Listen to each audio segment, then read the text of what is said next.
connect with the Creator without having to go through a group of middlemen or middle people. You don't have to go to the temple in a physical building because the temples are right here. This is your temple. Your body is the temple. And so the true wisdom of ascension and ascension knowledge is learning how to quantum entangle with the universal consciousness. Some call it God, whatever, nature, whatever you want to call it. That is the true ultimate goal, or that you should be your true ultimate goal for ascension. The other systems that have been put in place direct you through man, and through man, everything is corrupted. Like Tupac said, everything is corrupted once a man touch it. A lot of the text has been altered. A lot of the text has been purposefully left out.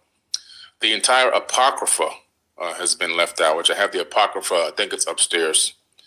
Those are books of the Bible that should be in there, but were left out by the Council of Nicaea because they were deemed too hot, too steamy, too crazy. A lot of them talk about human beings being extremely wise in the very beginning. For example, you have the myth of Adapa, which talks about the fact that Ea Enki tells Adapa, who's Adam, tells him that he was created even wiser than the Anunnaki, that there's a hidden code inside of us. And in that hidden code, once we tap into it, we become wiser, we become better, we can even advance past and beyond where these Anunnaki beings were. And for that, Enlil, his brother, was completely enraged when he found out what was going on, what Enki had done. He was completely enraged, and it really pissed him off. So you have to understand that a lot of these texts are a lot of the information that made it into this book right here come from ancient text. Okay.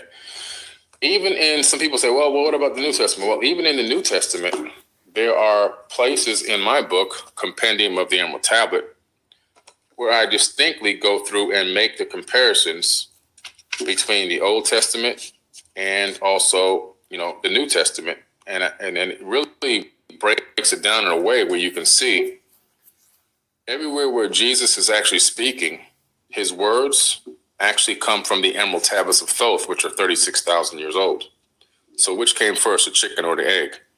Now, why would there be that similarity in information and context? Why would his teachings be extremely similar to the teachings of Thoth, the Atlantean priest king, who ruled over the land of Kem for 14,000 years, around 56,000 BC? Why would that be? Okay. Well, the reason why that would be is simply because if you have the Gospel of the Holy 12, which is also missing from the Bible, if you have the Gospel of the Holy 12, you discover that when Jesus was 12 years old, he disappears from the Bible, and he's in this text. And where he goes is he goes to Egypt. He goes to Egypt for what? To study the Egyptian mysteries. Who invented the first Egyptian mystery school? Or it really was called the Kemetic Mysteries. Who developed that? They were developed by Thoth, the Atlantean priest king. So where did Jesus go? Really, his name is not Jesus. His name is Yeshua. Jesus is actually not a real name.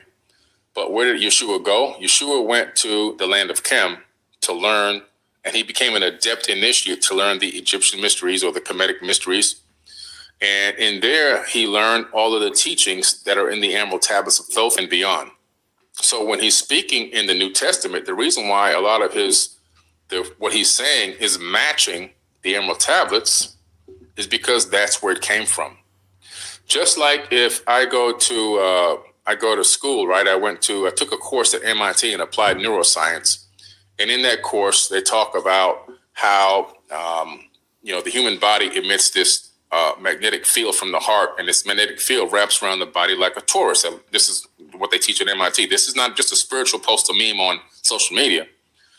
And if somebody is nervous, frustrated, scared, anxiety, and their cortisol level raised, their cortisol actually comes out through their skin and wraps around through that magnetic field that's wrapping around their body. And anybody who interacts with that magnetic field can pick up those heightened cortisol levels, and it can raise their cortisol levels and their stress levels. So just like I told you that, how did I say that exact thing? How did I copy? Where did I come up with that? Well, I learned that when I went to class at MIT, right? Just like when Yeshua went to class at the mystery schools. That's why what he's saying here is extremely similar to what's being said in the biblical, in the Emerald Tablets. What he's saying in the Bible is extremely similar to what's being said in the Emerald Tablets. So I cover that. There's quite a few verses in here that I go side by side that you can read in my book, where I show you the biblical verse, and then I show you where Jesus is speaking, or Yeshua. Then I show you the Emerald Tablets verse, and you go, oh, this is saying the same thing. But again, which came first, the chicken or the egg? One text is tens of thousands of years older than the other. And so what he's doing is the people who wrote the Bible were the Phoenicians. Who were the Phoenicians? The Phoenicians were followers of who? This guy. The people that wrote the text on the parchment papers and the cylinder scrolls and all that stuff that make up the Bible, because the Bible wasn't written like just write a Bible from page 1 to page whatever. People were copying tablets and turning them into writing them on paper and different types of parchments, and storing them in vases and studying them in caves and so forth, right? And so basically, people over the years had uncovered some of these things in these different caves and locations around the Middle East, and began to put them together and create this, what we call a Bible. The Bible wasn't written by somebody standing there right next to somebody who was supposedly speaking and writing down everything that was going on. In other words, the Bible was not written in real time. Matter of fact, the disciples, they were actually illiterate men. They couldn't even read or write. Okay? They couldn't even read or write. So that answers a lot of questions for you there. The Bible was written thousands of years after these people died. Matter of fact, it wasn't starting to be put together until 100 AD to 900 AD. That's the time frame that the biblical text was extracted, discovered from caves and so forth, and cultivated into what we call the canonized Bible. Okay? This is handpicked, curated information, just like,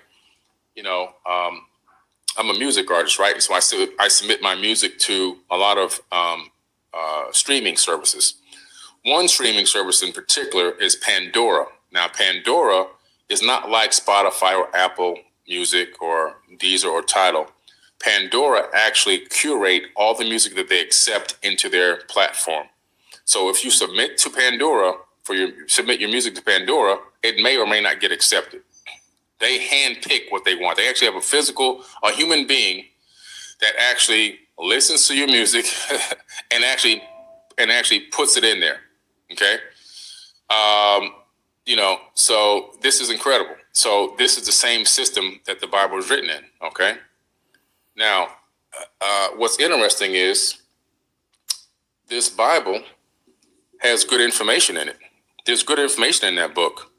There's actually great information in the book. You have to know how to discern what's good and what's actually not good. There's things in there that will make you think it's okay to commit specific types of crimes against other people because it's being ordered by God, when in reality, it's not God.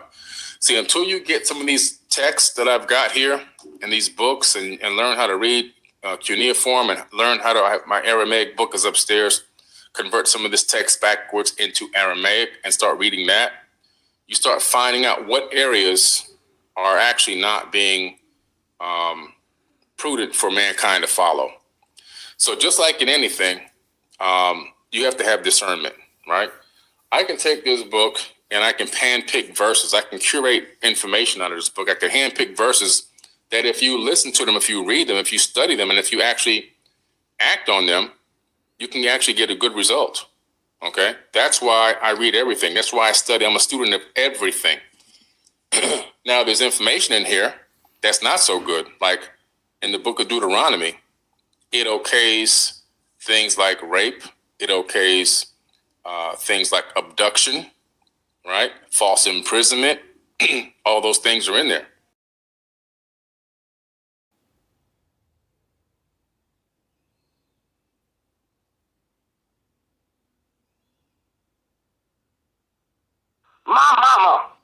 walked in your studio, and I think I told you this, you would think God just spit her out if she was alive today. Just as gentle and peaceful. But if you try to convince my mama that Jesus Christ wasn't a Christian, she would stomp you to death. Why? Why would she? Huh? She didn't know Christianity never happened until 100 years after Jesus was dead. She didn't know Jesus' brother James. They murdered him the same way they murdered Jesus. She didn't know that King James Version, that's the only version she knew. And King James was honest, more honest than my mother. He didn't say it was Jesus' version, God's version, Buddha's version, Muhammad's version. He said, this is my version. Huh? Okay? She didn't know King James was king of England. She didn't know that King James was such a weird, strange homosexual. He hated women so bad he killed his mama.